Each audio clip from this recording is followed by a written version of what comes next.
You joined us for Rain of Blood, and together we made it rain bigger and better than we could have ever imagined. So now, join us for a second blazing inferno of knowledge and exploration. You're listening to Rain of Fire, the scorching sequel event to Rain of Blood, where we're going to delve into the world of fire play education and safety as we prepare for the upcoming Rain of Fire event. Join your host, Miss Kitten, Radically Dark, and xSolaris as we ignite your curiosity and stoke the flames of passion with discussions, interviews, and authentic insights from around the globe. Together, we're three flames united in one mission to make quality kink education more accessible and open pathways to conversation and connection about edgeplay topics around the world. But before we dive into these sizzling topics, a content warning. Rain of Fire discusses mature themes, explicit content, and practices related to BDSM and fireplay. So listener discretion is advised, and this is an adult-only podcast. Other topics may include mental health, trauma, consent, and more. So please be sure you're in a good spot to engage in these topics before continuing to listen. So, grab your fire gear, stoke the flames of curiosity, and let's embark on this crackling journey together. Welcome to Rain of Fire. Welcome back, listeners. I know it's been a hot minute since you've heard my voice on something other than the intro, but I am Ember, and I am back from some of my summer events, and I bring a plethora of new interviewees. So one of the fantastic people that I happen to meet in my wild travels is someone named Axel, who is a fantastic fire performer and a fire player. And they are here to chat with me today about what they do and the wonderful world of both fire performance and fire play. Axel, would you like to introduce yourself a little bit? Sounds good. Thank you for having me. So as was said, my name is Axel. On FET, it's Axel Flame On. I got into kink a handful of years back. I'm really bad at counting sometimes. But I first started getting into it because, I had a partner who wore a collar. I pulled the collar and we were like, oh, hey. And then I started ending up going to some community events, some munches, some board gaming groups, things like that. Getting more into the community, learning more about different kinks, learning how much of a kinky fuck I was. And then I tend to be into a lot of edge play stuff. I actually didn't start doing fire in kink for a while, despite the fact that by the time I got into kink, I was already a fire performer. But I got into fire performing because I saw a really cool performance. And afterwards, I went to the person that I remembered most, who I thought was really, really cool. I asked if she'd teach me, and she was very excited to do so. So I started doing that, and that was with a levy wand. Then I started doing fire breathing because I was crushing on the person that was teaching it, who also happened to be the person whose collar I pulled later. And just kept getting into fire things from there. Okay, now that has to be one of the hottest origin stories I've ever heard.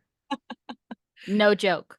I was crushing on this fire breather who was wearing a collar, and I just kind of like pulled their collar, like, woo, friend. It's Those were a few years apart. I'm sure, but still, it's getting a little warm in here. Yeah. That's fantastic. They're hot. I love it. I love it so much. That's just, fantastic. So I know you mentioned fire breathing and level wand. What other aspects of fire performing do you engage in? So for fire performing, I will sometimes run fire jams, which means that I also run fire safety trainings. I do a lot of edgy things in ways that I think are relatively safe, or at least risk mitigating. So I try to teach other people how to also be risk mitigating, doing these very weird, fun things. So I spin a lot of different props. one of my main props is still Levy Wand, but I also Dragon Staff is also one of my favorites. And I've recently gotten really into dual Cossack blades. But I also spin contact staff, flower sticks, a little bit of double sticks, rope dart. And there's one I'm missing, and I'm always going to be missing at least one. But the fleshing and breathing are also things that I've been doing a lot of. I am a trainer for fire safety, breathing, and fleshing. And I also teach all of the props whenever somebody's like, hey, what'd you just do? And I'm like, oh my God, please, can I show you something? Would you like to learn? I have an extra. In fact, in my prop bags, I carry around 6 Levy wands and 2 dragons. I think you just became my favorite person in the whole wide world. Did you say Cossacks? Yes, dual Cossack blades. They're very fun, and they're easier to spin than a lot of other traditional types of swords because they don't have a guard, a hilt guard. There's a word for it. I'm blanking on. It's okay. Words are hard. Crossguard, I think. Crossguard, I think. But yes, I know what you're talking about, but I'm blanking on the word too. That is fantastic. Oh my God. I wish we'd had more of a chance to chat about it at Fusion. But yes, that sounds utterly fantastic. So what about the kink side of things, engaging in fire and kink play? I know you said that it had taken a while to kind of move over and integrate over. What did that journey look like for you, and what does it look like for you today? Yeah, so I'm not a switch. And so that means, I'm not usually a very good bottom, but usually see people can practice things on me, except I'm a really, really terrible fire bottom. So in my first fleshing class, someone insisted that the first thing you need to do is let them tap your hand with the fire. And I could not keep my hand still at all. Even if I was like holding it down on a flat surface, I would start jerking it around and I couldn't let them tap my hand. So it actually took me a while before I was like, what if I just tried this? And I was around a lot of people that know about fire and mitigation, and I'd done the trainings before. So I was like trying it on myself, and I'm like, oh, so I can tap my own hand, I can make my own trails, I can do these things to myself. But even then, when someone tried to do it to me, right after I'd done it to myself, couldn't happen. So it took me a long time to start combining those two things. Because of that first training, that really didn't go well. And I still am not, I don't enjoy setting myself on fire. In fact, I take a lot of mitigations to not set myself on fire. It's one of my primary concerns when I'm doing all these various different fire things. But I often do it when I am teaching people how to safely put somebody out, or different types of fleshing, whether that's for fire play or whether that's for performance. And we use different types of fuels for those two things, which have slightly different safety risks involved. But I have a lot of fire spinner friends, and I was dating a couple of them. And we were like, hey, what if we started trying to do this in these more sensual ways that we've seen other folks do and that we've kind of sat in on the trainings for? But we're going to have 3 people so that we can, have a spotter as well. We're all fire people, all done fleshing on our own. And we got together and had one of the hottest threesomes. Because it was, mostly just doing fire things to, well, the other 2.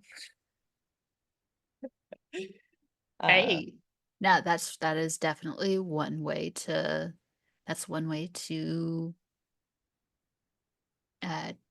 break a cherry. That is one way to go through things. I'm always a fan of threesomes. So what is it that kind of draws you into fire? This seems like it takes up a large portion of your life. What is it that makes you so passionate about this? So that's something that I've honestly tried figuring out myself. I know that I really enjoy in fire dancing the actual dance aspect, the flow aspect, getting into that flow state, which I hear, like, for instance, a lot of rope people will talk about getting into the flow state as well. I'm not a ropes person. So that's why it's hearsay. But I really like that flow state. I really like flowing with friends, spotting people. I love teaching. But the fire itself, I love the adrenaline. I love that when the fire is on, the world completely zones in to like you and the fire. Everything else happening, unless there's a big emergency that snaps you out of it, kind of goes away. And that's all that's happening. And if you're on a field with other fire spinners, you've got a bit more situational awareness that you need to have in mind. But I really like that focus, that intensity, because fire can be nothing if not intense.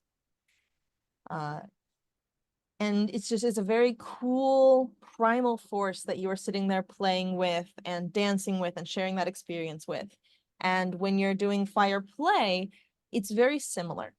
It's you, your partner, and the fire. And it is still very primal. And depending on your partner, it can either be very sensual, or it can be kind of like you're working with fear play, or you're working with different types of pain, which you can do afterwards on the skin. And there's just a lot of intensity involved in that fire, in that moment, and in being in that moment. So, what I'm hearing you say is that one of the parts of fire play is that it really is a tool to engage in a sense of mindfulness and awareness in situations. For sure. Yeah. I had never really considered or put it in quite that aspect of it, but I think you're really right. I would say that it does something similar for me as well, especially fire flogging. I really love fire flogging for that because it requires so much precision on my end that it really does hone into that moment by moment awareness. Yes, definitely. Fire flogging is something that I've wanted to do, but haven't gotten around to making myself a pair yet. But I've considered it. I've thought about the different risks. I've watched people do it and tried out theirs to see like, oh, how would this feel? What does this control feel like? And it definitely has to have a lot of focus there. Hmm. For sure, but I'm sure you would be fantastic at it if you were really great with flogging in general. Thank you, thank you. I finally got the 6 beat 2 weeks ago. Ah, fantastic. I- For the audience, I actually met Axel at my artistic flogging class at Fusion. So that's where we originally connected. So they were actually really fantastic at it. So I have high hopes. Thank you. I had a lot of fun. It was really good. I think you're gonna be marvelous at it. Yeah. So let's see here. I'm sure you have a lot of things that you could offer um, for the fireplay world in general. But if you had to pick just like a few risk mitigation tips that you could hand out to the fire community or people wanting to get into fire play, what would those be? Honestly, my very first thought was always have one hand free. If there is a torch happening, a lit torch, have a hand free. That way you can always deal with the situation without having to figure out how to put the fire down or out. This is a very similar thing that I give to fire breathers as well. Always have a hand free. Learned that one from taking someone to the ER. But it's very important that you don't have that moment of panic with my hands are full, something bad's happening, what now? So that's always my number one. My number two is to have a lot of situational awareness. So there's a lot of ways that fire can go very wrong. If you have synthetics, like say lingerie can melt into your skin really easily. And now you're wearing it forever. And if you go to a hospital with melted in plastic in your skin, they're going to leave it there with high probability and just wait for your skin to continually refresh, and it can take a long time for that to come out. The same applies to if you're on a synthetic surface, like a rug or a mattress or a futon, that might be made of polyester. I really hate it when I hear about people getting things melted into their skin, and I've seen it happen.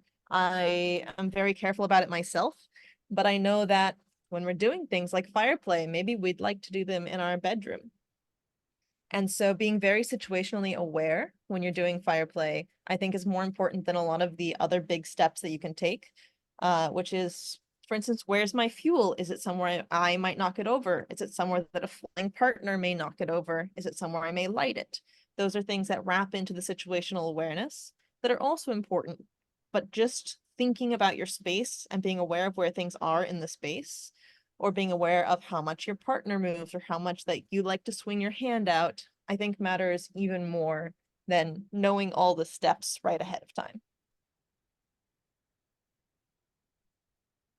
Fantastic advice. Uh, and something that I do see very frequently.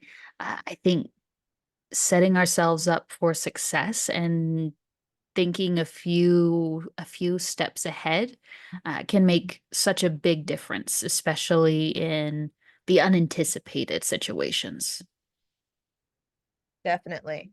When I am teaching classes on safety, I really like to tell the why so that people can make their own decisions and then not just try if things do or don't work, but why do we do it this way? So you can think about, so if I do it slightly differently, I'm still meeting the principles of the why. And then that helps in the situational awareness of why do we not lay on a mattress versus, oh, I know what I'm doing, I'll just lay on a mattress. I love it. And I think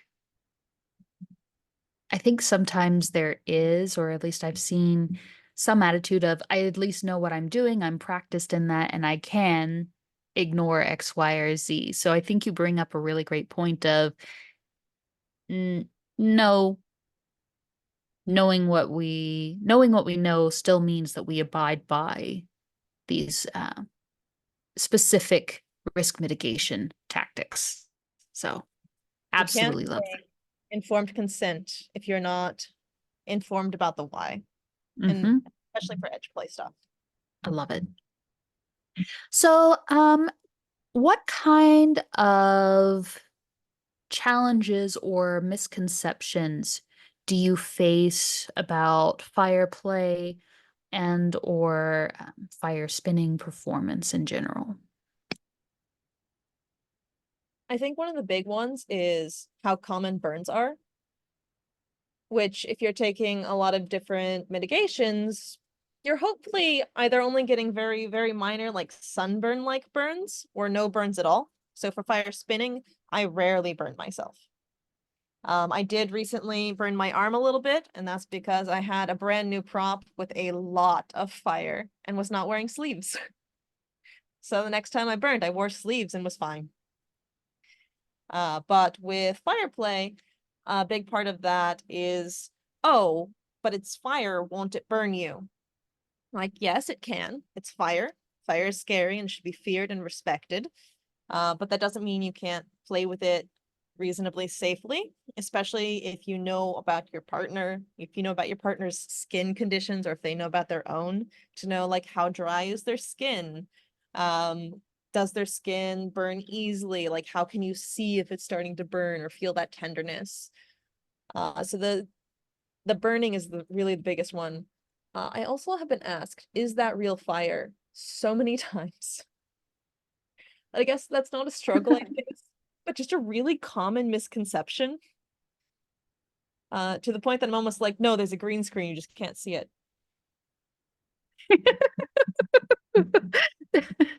I'm sorry.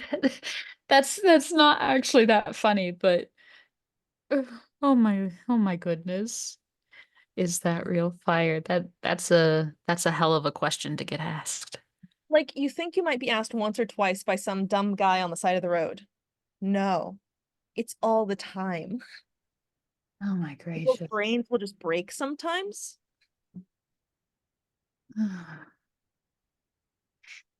Okay, so note to self, don't ask the fire performers if that's real fire.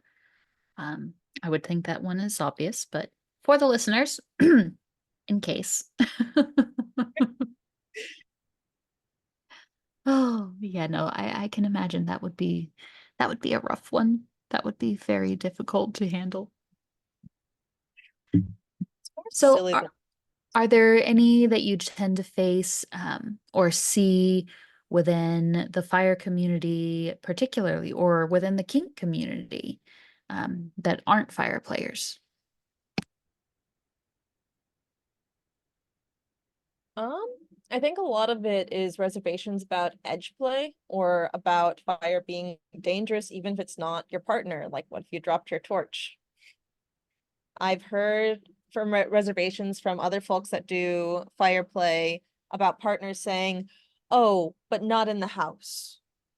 And for me, I am in a city where I'm not allowed to have fire outside.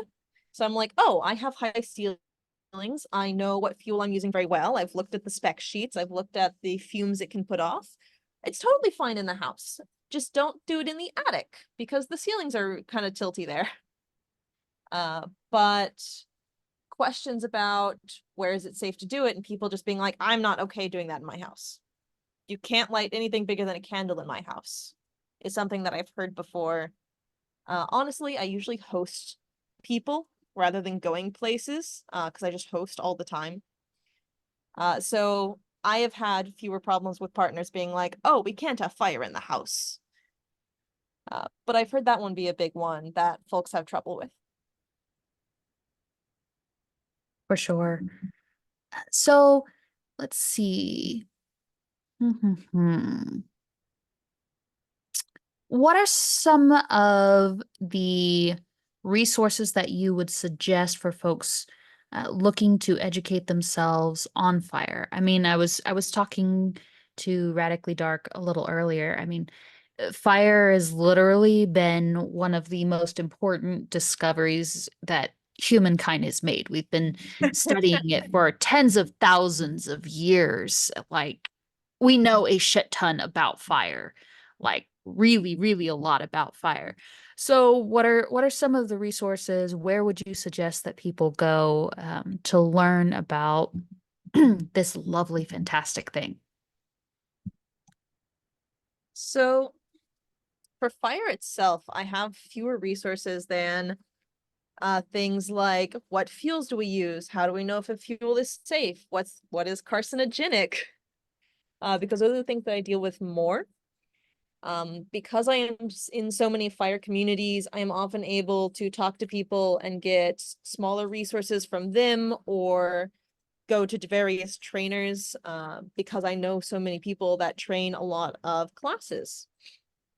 So fire itself, question mark slightly. I highly recommend looking online and trying to find some like more common sense things about fire. Like fire travels up. If you have fire under something, that's going to burn no matter how big or bad your fire is. Things about burn relief. That's very important, is how do we mitigate the risk of, so anything that can mitigate risk of a sunburn can mitigate risk of a fire burn as well, because your skin is reacting in a very similar way.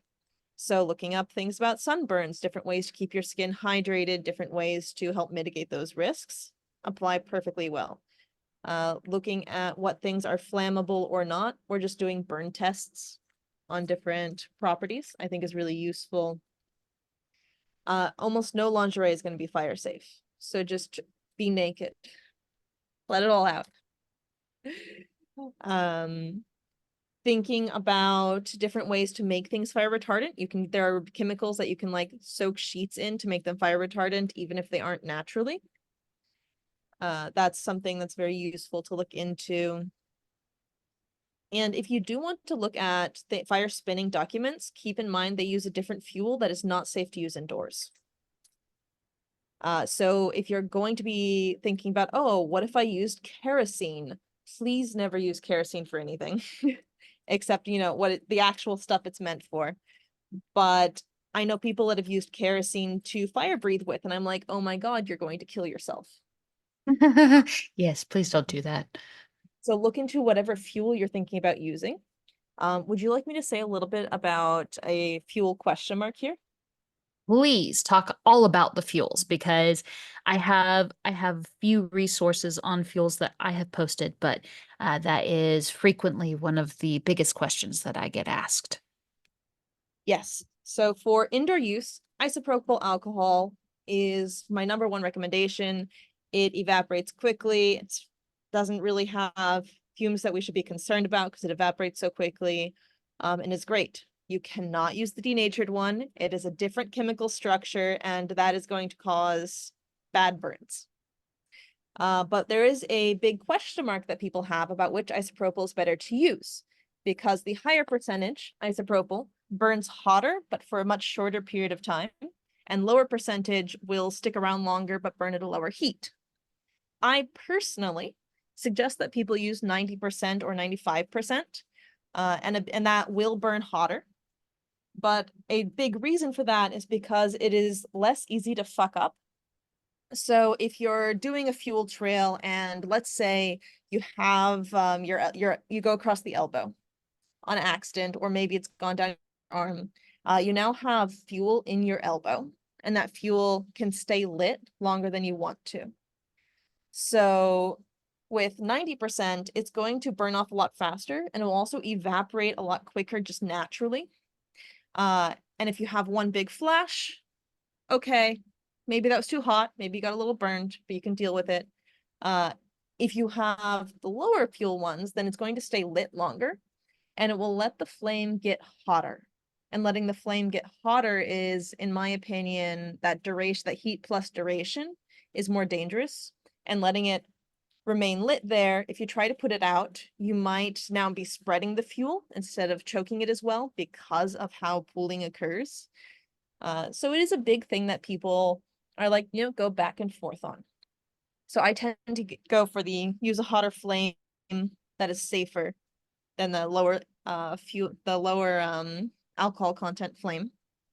But I also, when I'm teaching people to perform with fire fleshing, which is fire play, but on yourself, we use a different fuel that does have fumes and would be very dangerous to use indoors, that burns a lot hotter than isopropyl does. So I'm already on the hotter end, and that is my bias. I love it. Fantastic explanation. And I really, again, I would tend to agree with you. I have used 70% quite a bit on depending on what it is. But again, especially if you're doing larger swaths of the body, anywhere that could potentially pool. And also for flogging, fire flogging, very much prefer the higher concentration there as well. So I know in particular, sometimes folks ask a lot about Coleman fuel, white gas, other things. Other fuel I was talking about. Yes. Yes. So do you mind talking a little bit about some of those other ones as well, real quick?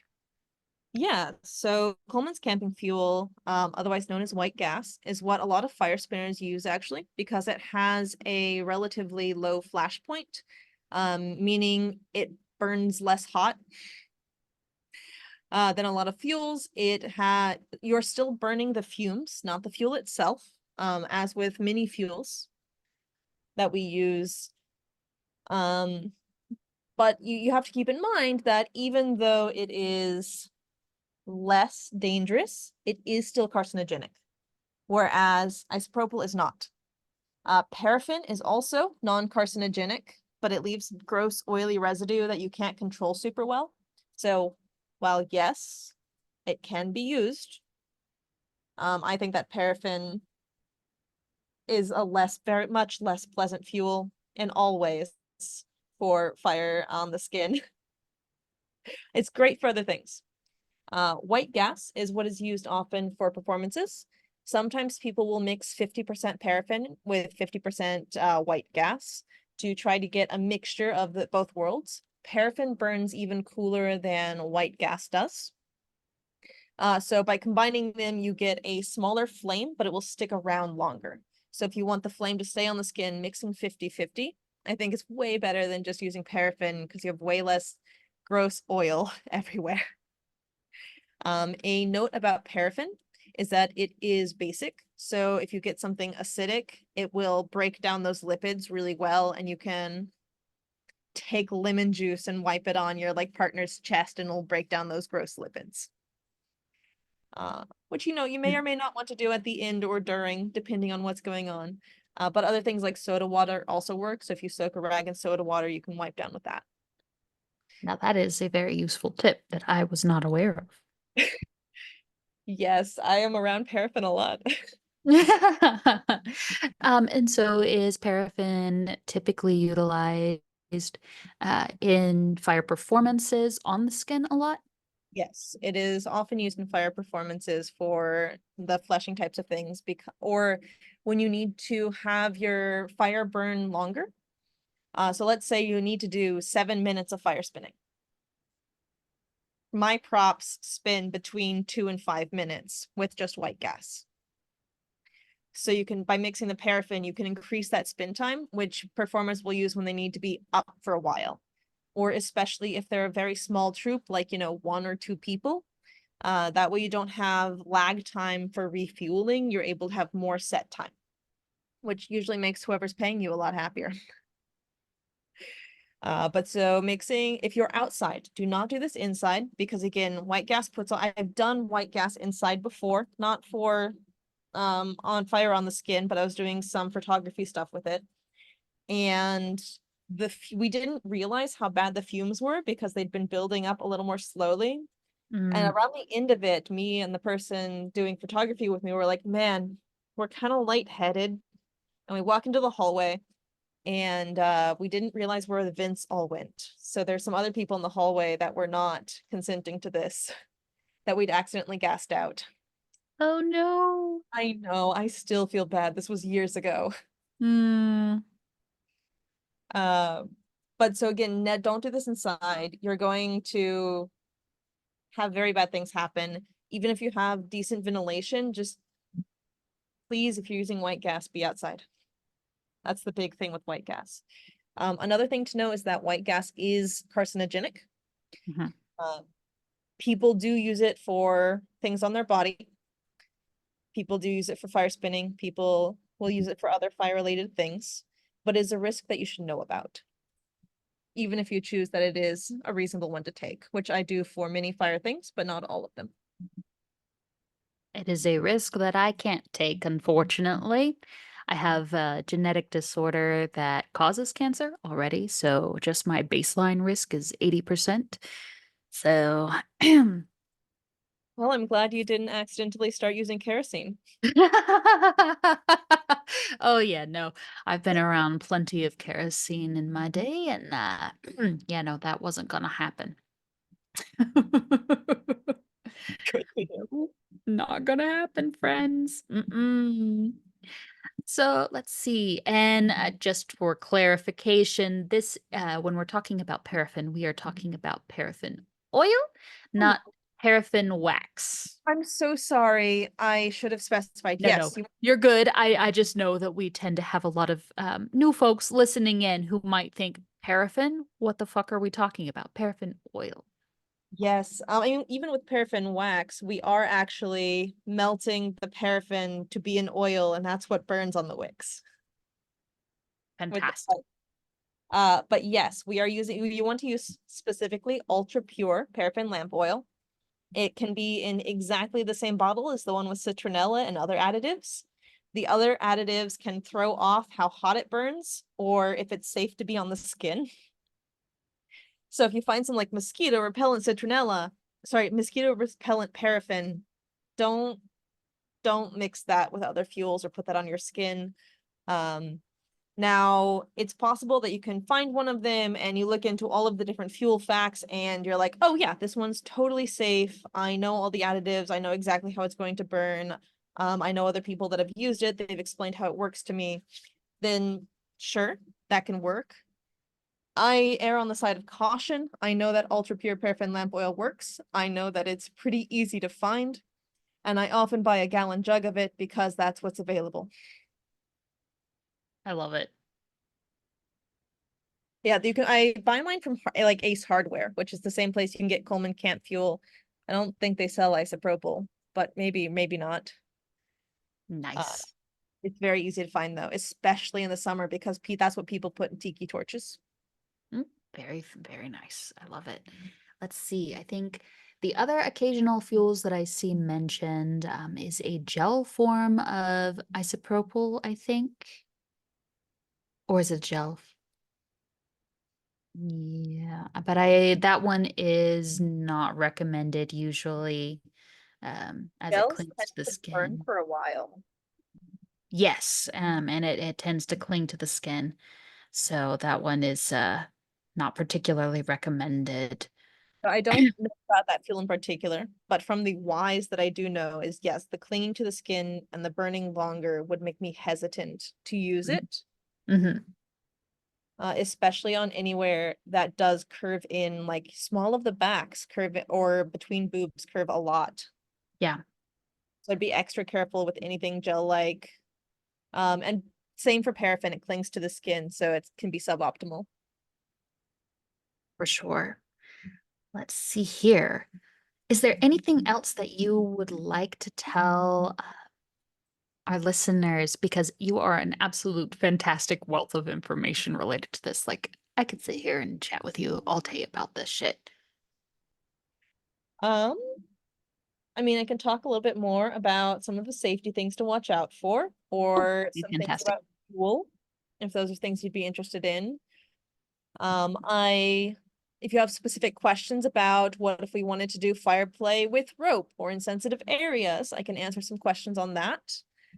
More from some of those are from knowledge that other people have shared with me, people that I trust, and some that I've done myself. But what would you like to hear more about? Let's go with some of actually, okay. First question I will ask is um, opinions on fire and bondage and the risk profile associated with that.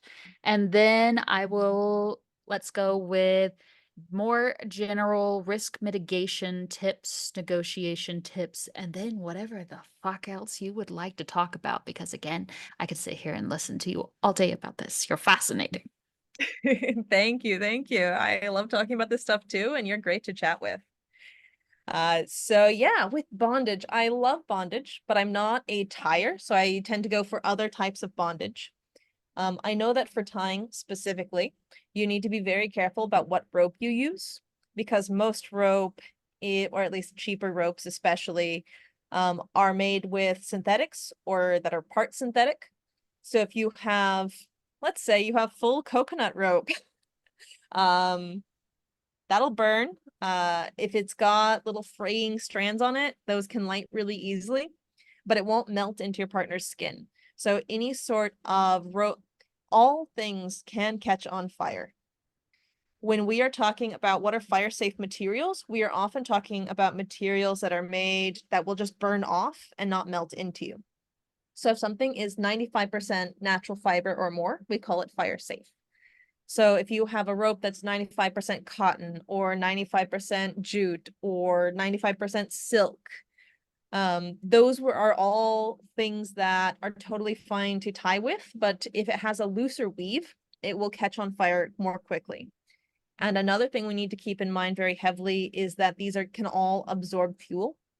So anywhere that we want to do fire in an area that is going to be at least 3 times the size of your torch. And you want to make it small enough that you're not going to get any fuel in your rope. And if your rope has little, like, I don't want to, not tassels, but the way that tassels have all the little split pieces of cloth at the end, those will catch really easily. So you want to keep the fire away from anything like that. So be aware of absorption, what it's made of, and having a large enough space there. Another thing with the bondage is that, so often when I am doing fire play, I will have my torch that just has fuel and my torch that has fire in the same hand, and I rotate my hand. When you're introducing other different types of bondage, you need to be aware that you're not going to now tilt your fire into the bondage. So please do this a bit before you start introducing these other things. But if you're including other types of bondage, a really big thing to be aware of is that your partner can no longer help you put out the fire if something goes wrong. Let's say you've cuffed your partner's hands above their head. Very simple type of bondage. Your partner's hands now cannot put out the fire if something goes wrong. Your partner is unlikely to be able to roll over if something needs to be put out. So you really need to be on top of everything going on. And I really suggest that you're more experienced with it if you're going to do something like that. Now, I think that adds a lot of interest and spice, especially if you're playing with energy. So if there's a lot of back and forth with energy, or maybe you're doing something kind of interrogation-y, it could be loads of fun. But you are now solely in charge of all of the safety of this scene. Which for things like flogging, there's way more of a margin of, oh, okay, so, if you avoid the face and you're like, hitting someone's boobs, you're unlikely to take out their eye. You can, if you try, probably. But it's got a way more of a margin of error in there. And now you've got the same person with their hands cuffed, and you're putting fire on them, and something goes wrong, just your hands, that person can get burned, depending on what you've bound them with, or what they're sitting on, that can melt. You can start a fire. And let's say you've started a fire in your bed sheets, your partner is now like locked to the bed. So there are a lot of things that can go wrong when your partner's tied up to your partner, not just to the environment. And so I really recommend, if you're going to do any sort of bondage, to be very aware of that in particular, to have like a quick release plan if you can. So if they are tied up, at least be able to get them, like roll them to a different surface. And if they're bound to something, be able to like unclick that quickly, and have in mind a safety plan beforehand. So if something goes wrong, first I will untie you. Second, I will deal with this fire that is elsewhere. If the fire's on you, first I will try to put it out. If I can't, I will untie you and we'll try to figure out a solution together. Depending on where you're doing the fire and what your, like, say, cuffs are made out of, they don't have to be a natural fiber. They don't have to be a leather. If you're going to just be doing it on the chest and their arms are above their head, like 2 or 3 feet away from their body, it's okay for them to be some sort of like plastic or synthetic cuff, as long as you stay well away from it with the torch and the fire at any point. So you taking the full safety is really the thing there. So please know what you're doing and how your fuel acts and what torches you're using beforehand. Fantastic advice. And I know one of the things that I have in the case of utilizing where I might want someone to be able to release themselves, but still they need to have something to hold on to, is quick release cuffs. So they're cuffs that have little clips that can be pulled down and just released. They're the same kind of snaps that we use for horses for quick release, but they're very useful, and you can get just those kinds of snaps too. So literally someone can just like reach up and unpull and unhook themselves in those situations. So those are fantastic in those kind of instances as well. That is a wonderful idea to add to this. Yes.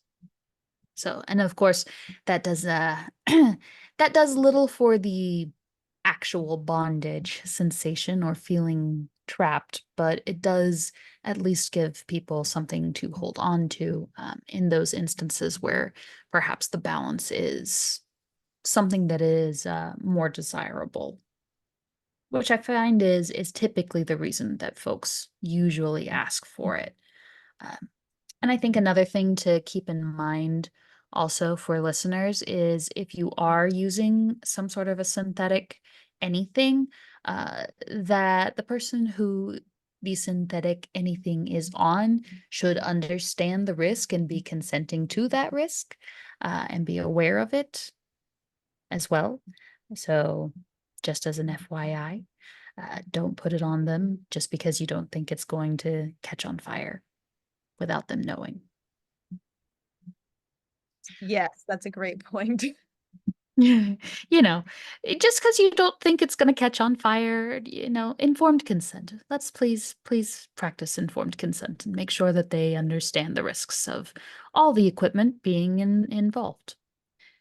Let's see here. Oh, so, what other safety tips do you tend to have, or would you like to share with listeners?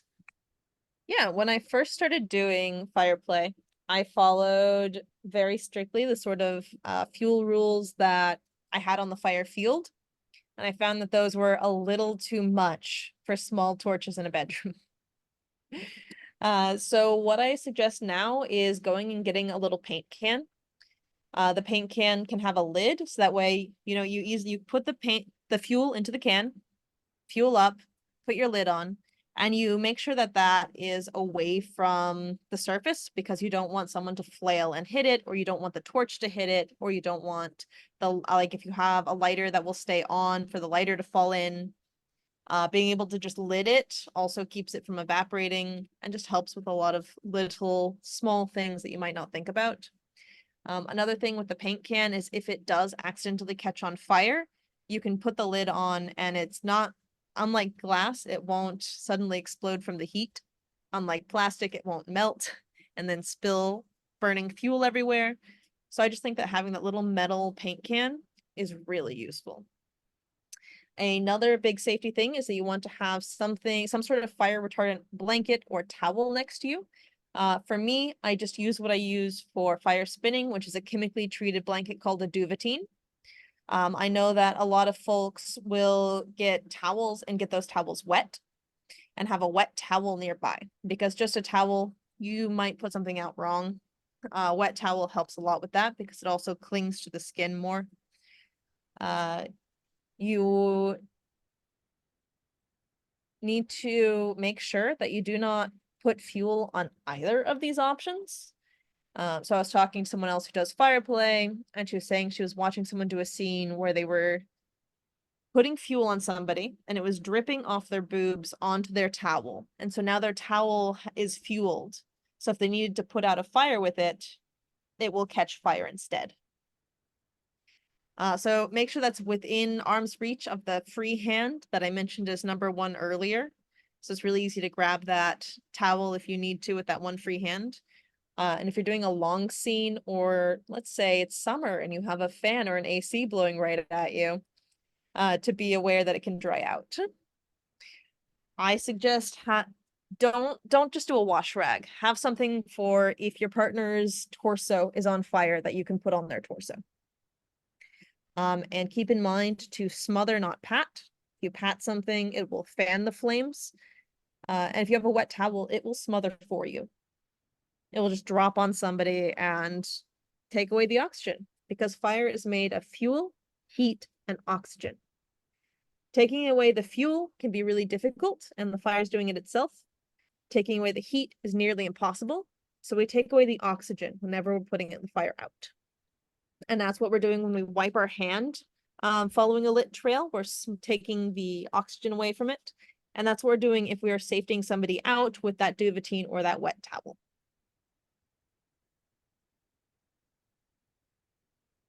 Fantastic advice.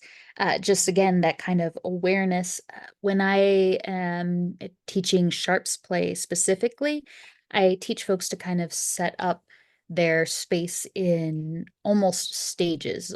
I teach them to think about it like they're going to literally create almost a theatrical play, kind of write up about it, and to have literal sections of this is stage 1, this is stage 2, this is stage 3. And I do something very similar for fire as well. And having the oh shit kit, having the things that are to avoid the cross contamination, while we may be a little bit less concerned about microbe cross-contamination, though, of course, still some concern with microbe cross-contamination here. There's still literal fire cross-contamination to be concerned about. Yes, fire in the fuel dump is really bad. Another way you can accidentally light your fuel dump is if you take a torch that was just lit and put it back in the fuel dump. So just let your torch cool off a bit until, like, you can hold it on your hand. Don't hold the metal part. If there's a metal part next to it, don't touch that, touch the wick. I made my own torches, and so they're a metal stick with Kevlar that I tied onto the end. So I need to make sure that I don't let that metal touch anybody, because the metal will stay hot. But also when I'm refueling, I use 3 torches. One that is just the fuel, and then 2 where I have one lit at a given moment. So I've got one fueled up torch that I light. Once that one is done, I set it to the side, fuel the other torch, light it. By the time that one's done, the first torch is ready to go again. Do not light that fuel dump on fire. I love it. Sounds like you have it down to a science there. Another thing that I really like about Fireplay that I hadn't gotten to earlier is that it affords for really nice aftercare, like a pre-planned aftercare type of thing. Because just like with sunburns, you are damaging or burning off the like top dermal layers of the skin, and your skin appreciates the same type of care that you get after a sunburn. So after your partner's skin has cooled down a bit, because if you do it right away, you can trap the heat inside, just like with any other burn. You can just take some sort of like a lotion or an aloe or something they like having on themselves that will moisturize the skin. And you can like rub them and, tell them the sorts of things that they like. So if they like affirmations, you can tell them they did really well. And they took the burning really well, and look at this one patch where you did it so often. And you can rub them with this like aloe or this lotion. And so really it's a cool down in a couple of different ways. And I think that's something really nice about Fireplay, that it just has this built-in partner care that you can do as aftercare that helps both the body and the mind. I love it.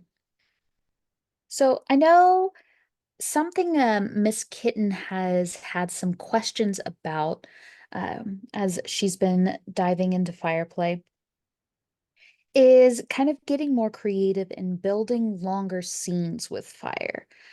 So again, while I do fire and I've done Fireplay, it's mostly been integrated into some of my other scenes and larger scenes.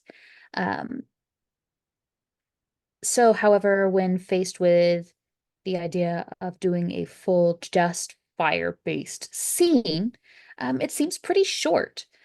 So, what are some tips that you have about creating fire scenes, creating, again, more creativity and thoughtfulness around that and what that looks like?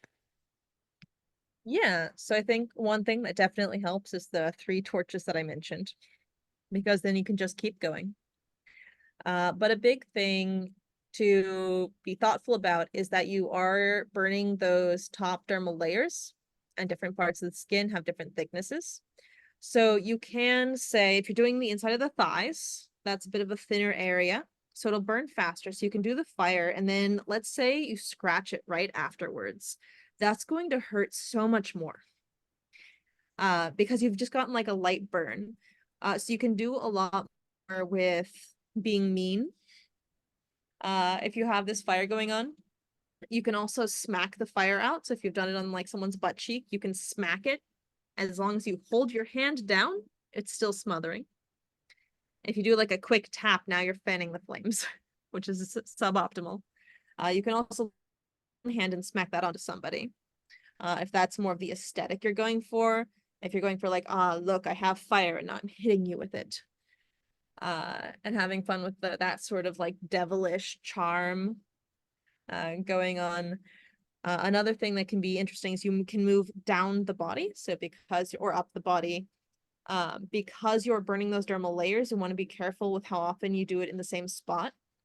So going through different parts of the body systematically, or you might keep track of it somehow, like maybe you put something in Sharpie, or maybe you're giving them a close shave so you can burn off all the hair on one of their legs. And then you've got a little bit of sensory play too, because it stinks. I like it. Yeah, that is. I hadn't quite thought of it in that way. The intent there seems a little bit different than a lot of the fire play that I've seen. There seems to actually be a goal other than just creating the fire and dancing the fire over the skin, and I do like that a lot. Um, maybe because I'm also a sadist, and I'm a bitch, and I'm that bitch. Yes, as a sadist, I do have the more sadistic options. Also, I honestly really like the sound that it makes when you burn leg hair. There's like a sizzling crisp, and it's really satisfying. Oh, you're my kind of human. About chest hair because it gets a bit longer, right? And I'd worry Mhm. about beards because it gets longer. But leg and arm hair just sizzles. Mm. See, but I hate the smell of burning hair. It's just like, ugh. Get an air purifier. Yeah, I do actually, I do have one. I have a HEPA grade air filter that I use in my dungeon space for again, because primarily Sharps player. But yeah, it just Um, but one of the really nice things about the air purifier is that it can also create airflow without having a fan. And if you have fans or ACs, it can shift the way the fire is moving and limit the directionality of your play. mm, 'Cause you always have to worry about which way the flame is going. And the air mhm. filters don't do that. And if you're near the air filter, it'll work way better when you're burning the hair. I like it. Hmm. Fantastic. Fantastic.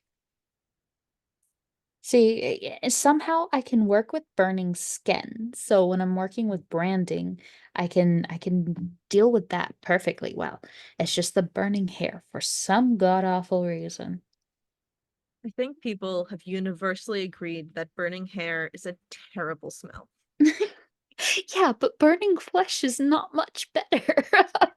Some of us think that burning flesh can be, at least compared to burning hair, a way more I don't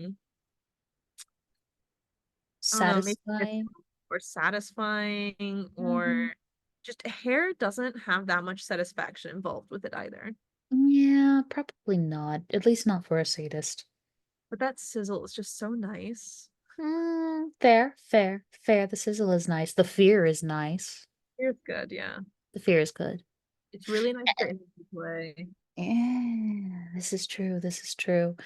Uh, I heard a story once of a pro dom who said that someone had paid them to burn the hair off of their body, but they had done it with this person standing up and had not anticipated the fact that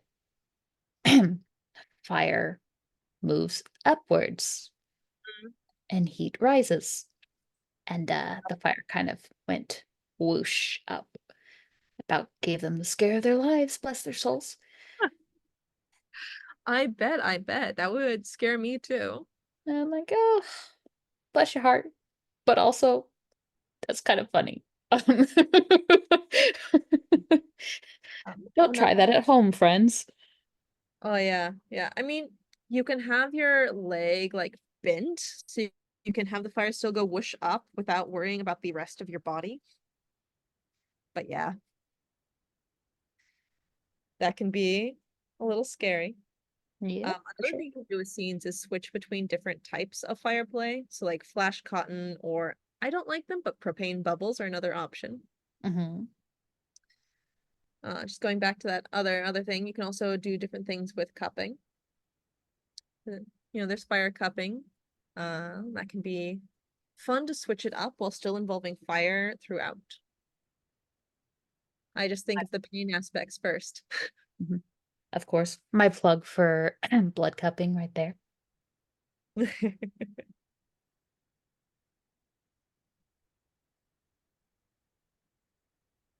So, what about do you ever engage in any more ritualistic sides to your fire play or more like themed or emotional sides, or is it all more sensory based for you? So I haven't done anything very ritualistic with it yet. It is something that I'm interested in exploring, but I haven't had the right partner. Mm. But I've done fire play in a couple of ways. I know that especially if I'm with somebody that's less experienced with fire, I am very serious when I'm doing Mhm. fire play. So I like to have the person not looking at me because they're like, is something wrong? Mm. But no, I am focused. I am very much like in tune with what your body is doing, what the fire is doing, and making sure everything is safe. I don't mean to look weird. Mm-hmm. So I know that I get really focused and very serious when I have somebody new that's there. It's not to say that I'm not serious at other points, but I get very honed in. And when I'm doing it with somebody that's a little more comfortable with it, it's harder to do fear scenes. But if you incorporate it in with other sorts of techniques, or you're using the fire as, part of the scare, and then you can do like pain afterwards, you can get way more into that energy play there. And some people okay, some people everywhere, but I was going to say with some people in the fire community, get a lot of intensity from that fire. And so if you're not exchanging this fear, you're exchanging almost anticipation. You're exchanging this breath where the two of you in the fire are kind of, you're holding your breath as the fire is going in, and there's this release as you wipe it off, as the whole thing like goes through. And so that shared intensity is something I really like, and that I get a lot of enjoyment out of with people who really like the fire, rather than people who are kind of nervous about it. I love that. So let's see, you talk a lot about, you've mentioned it a couple of times about more energy work within fire. Do you mind talking a little bit more about that? Energy work is something I have fewer words for. Okay.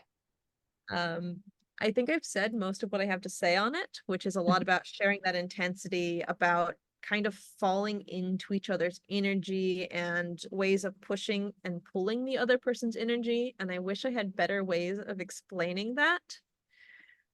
But it's very much I process that energy play working.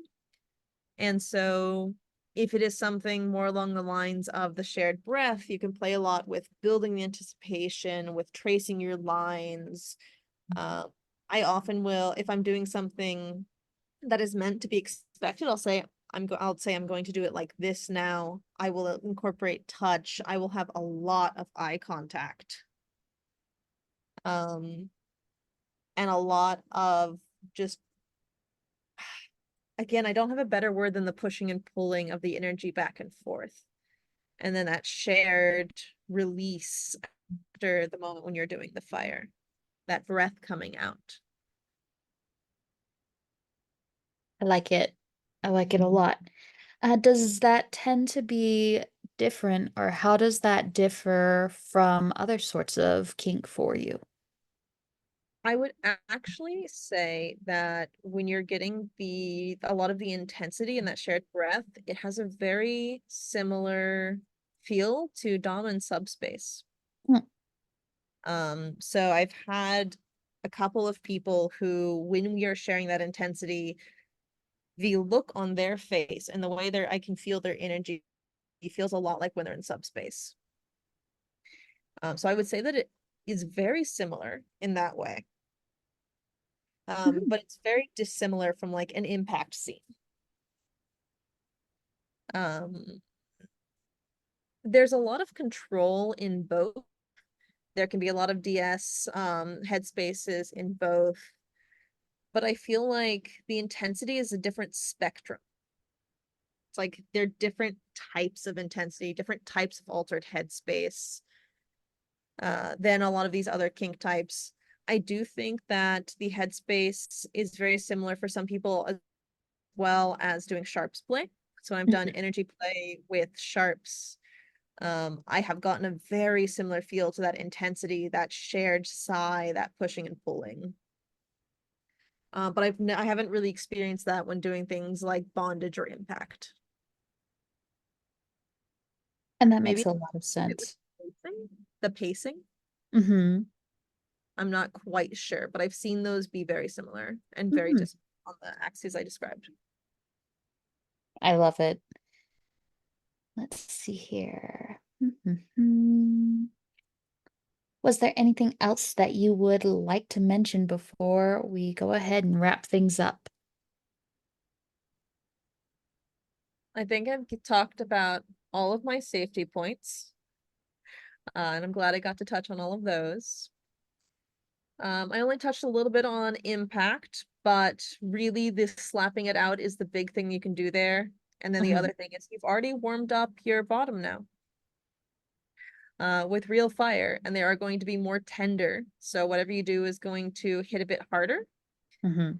So especially if you're like, oh, maybe I just have like, this one flogger, but maybe we can do some flogging, fire, and do some flogging again. It'll feel completely different, Mhm. even if it's the same tools. Um, the same with, any other sort of things, something that puts pressure on that skin. You can do all sorts of impact, or if your bottom is more sensitive, you should avoid all impact. Because it will cause that skin to be way more sad. Being very aware of your partner's skin and how your partner's doing. Another very important thing. We talked a bit about bondage. I think the bondage and impact were the big combination points there. Oh, if you want to do other temperature play, you do need to be careful that you don't trap any heat underneath the skin. So maybe do fire on the left shoulder and then ice on the right shoulder. Because you need to give the skin time to cool off a little bit, just like when you have a burn. If you get a burn, you don't put it under cold water, you put it under cool or room temperature water for the same reason. So instead of putting ice on that shoulder, you might be able to drip some room temperature water, like tepid room temperature, 90 degrees, because it's summer water on that shoulder and it'll feel cold. And don't put wax over a burn. The wax will hold the heat in, which is the same problem you get with wax play of some of the things that burn at a hotter temperature is they hold the heat in, and that continued holding of the heat is what causes the burn, not the initial temperature of the wax. So don't put wax over a burn. But you can put like room temperature water over it. Just be careful about ice. But temperature play can be super fun, especially if you have someone that squirms, because then you can have the fire well out of the way, or even put out when you're doing some of the other things. So it can be relatively safe and very fun if you like making someone squirm. Squirming is the best. It's so fun. I love it. Well, thank you so much, Axel. Oh, do you have any tips for where folks should buy some of their supplies? I know you mentioned things like a local hardware store. Any other tips for where folks should go? So for fuel, I usually get my isopropyl at CVS. Mhm. If I am getting paraffin or white gas, I will go to a hardware store. Just be more aware that those fuels have a lot more risks involved, and don't use them inside. Well, don't use white gas inside. For torches, as I said, I did make my own torches, and I really like them because I made them. But a thing to look for when you're making a torch is if you want it to hold a lot of fuel, something that is filled with dense cotton is very good for just being really absorbent and holding a lot of fuel.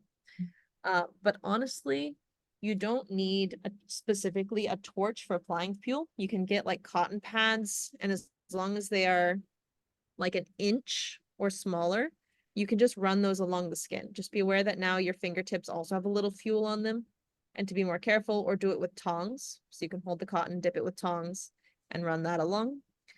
Just don't make trails that are too long if you do that. But you do want to, so I highly recommend using Kevlar, and if you can, 100% Kevlar. If you're doing unlit trails, this matters a little less. But Kevlar that is not 100% can have some amount of fiberglass in it, and the fiberglass will get hotter than the Kevlar will. So if you're doing lit trails, that can mean now that you've got really hot fiberglass burning someone, even though the Kevlar and the fuel shouldn't be. So just something to be aware of, but unlit trails, it's not that big of a problem because you just tap. I know that there are various vendors that are selling torches. Some of them have Kevlar, some have cotton. You're going to have to replace anything that is cotton way more quickly than you would something that is Kevlar, just because of how much it burns and the way that it works. You can also buy flash cotton for fuels. I haven't used flash cotton before. It is on, but you can find it online. Or like I haven't bought flash cotton before, but you can buy it online somewhere. Just also be aware of if it has like a temperature rating to know what that looks like. I know a lot of folks are buying the torches that are made out of cotton that have some sort of filling in them. That works perfectly well. You'll just have to replace it every so often. You can also buy eating torches. So if you look for torches for fire eating, those will last for a long time. They're just rolled Kevlar, which is what mine are like. Wonderful. Well, thank you so much, Axel. We appreciate, I know me and the team appreciate you taking the time to chat with us about all of this. And it's absolutely wonderful to get to connect with you a little bit more on this.